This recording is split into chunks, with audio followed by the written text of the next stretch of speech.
Hi, I would like to talk about a new boogeyman in town.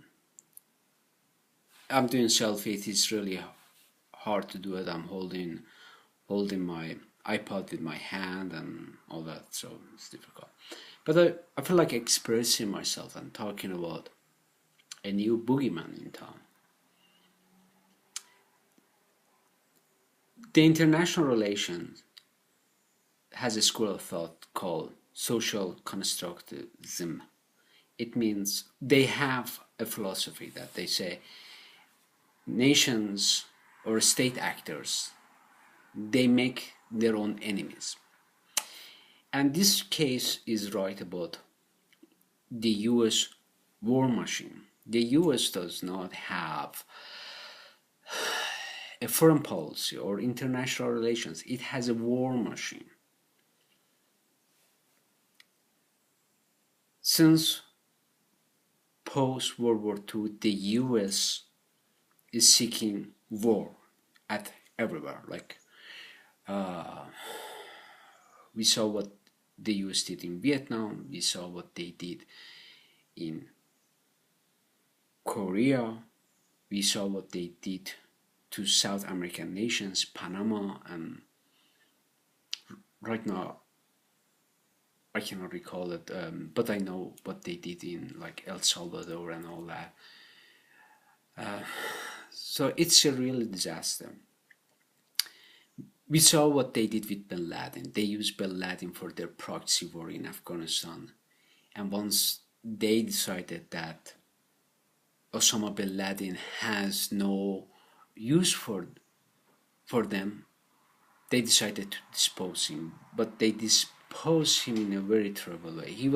I'm not sympathizing him. I'm not even taking his side. I'm not taking side of holy warriors or anything like that. They're just a puppet of the US. But we are looking at facts, not emotion, not what is issue. The US is using people for its advantage and disregarding people's well-being and welfare, and is acting really Machiavellian. It says, like Machiavelli says, act charitable but don't be charitable. That's the US foreign policy. It's right there. It is keeping the Machiavelli's sayings, like the Roman Empire were keeping their people hungry and poor, and here we are. We see the US has a policy of keeping its own people poor and bankrupt, so they could join US Army and the US could deploy them overseas and could do whatever it wants. And that's what the Romans did.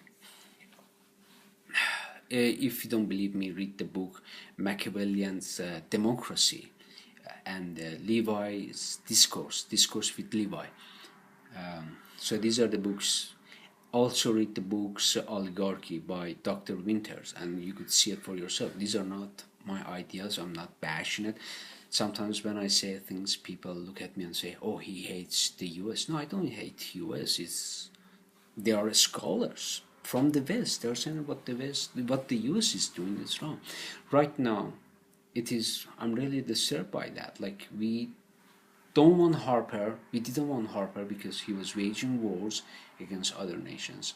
We decided to have someone pragmatic, appear to be pragmatic, as Justin Trudeau, but he's following the US foreign policy.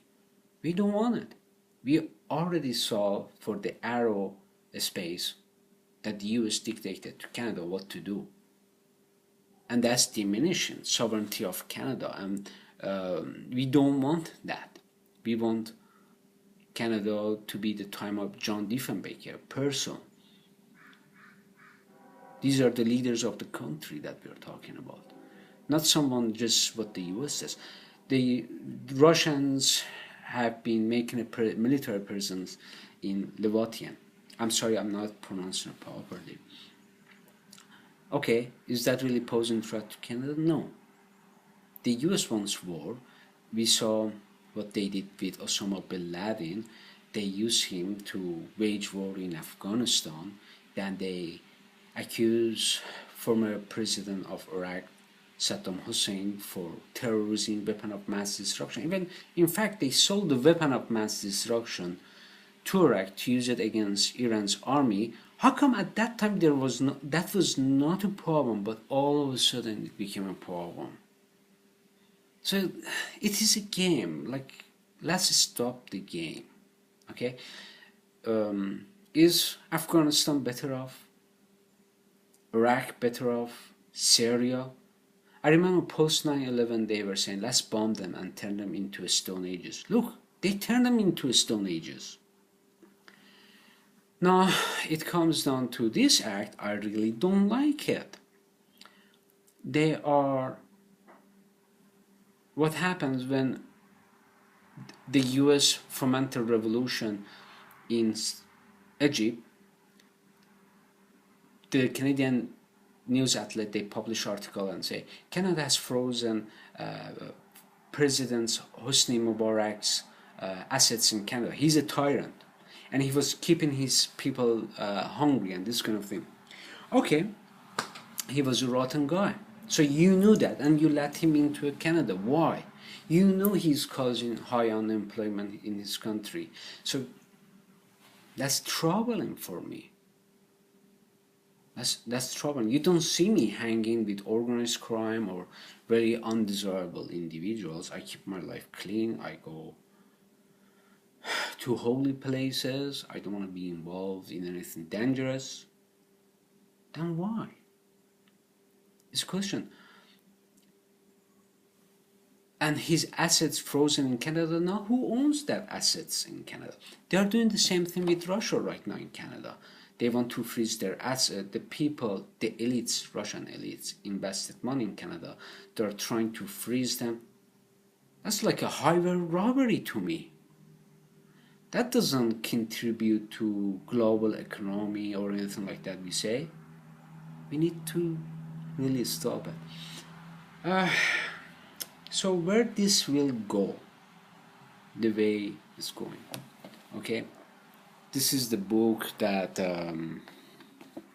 by this man. I read it and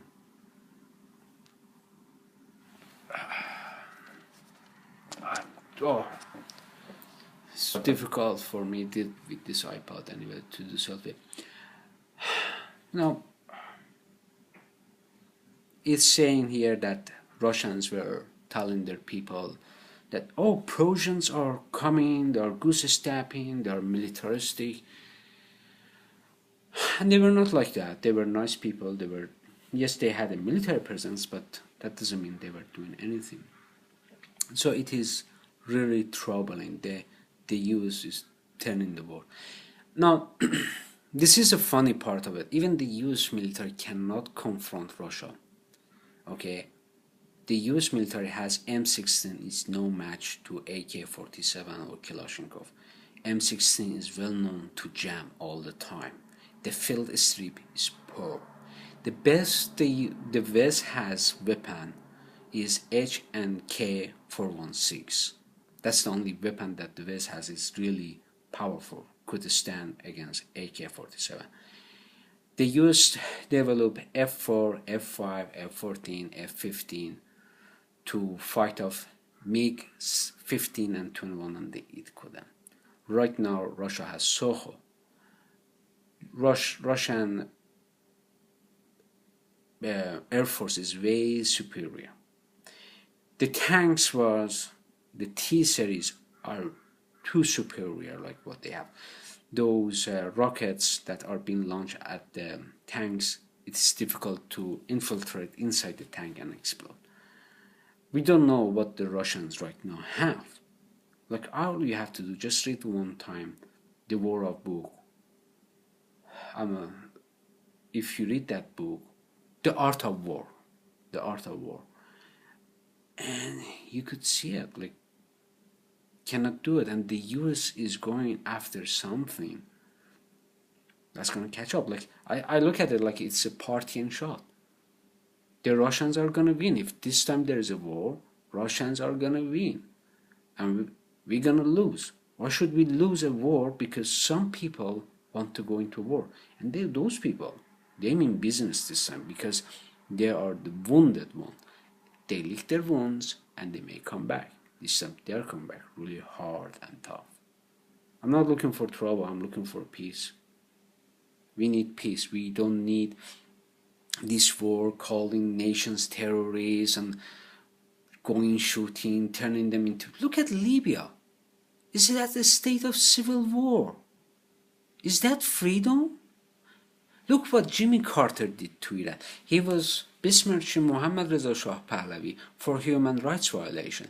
And when the cleric took over the power, they began to purge left wings, military officers, everything.